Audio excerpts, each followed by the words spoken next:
Nós tivemos hoje um importante e potente ato público muito forte, onde a nossa categoria mais uma vez nos respondeu.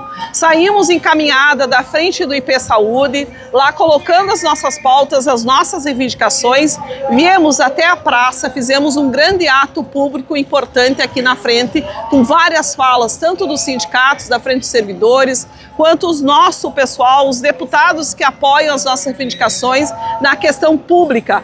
Vamos continuar aqui em Vigília. À tarde nós teremos uma importante audiência pública onde que estará sendo discutido o orçamento do Estado, onde nós colocamos uma emenda da educação, onde nós queremos sim reposição salarial de 15,20%. Então a nossa luta é agora de pressão em cima dos deputados, por isso é importante esse ato que está acontecendo no dia de hoje. Não podemos esmorecer, a luta vale a pena, é a pressão direta em cima da base aliada do governo, a luta vale a pena.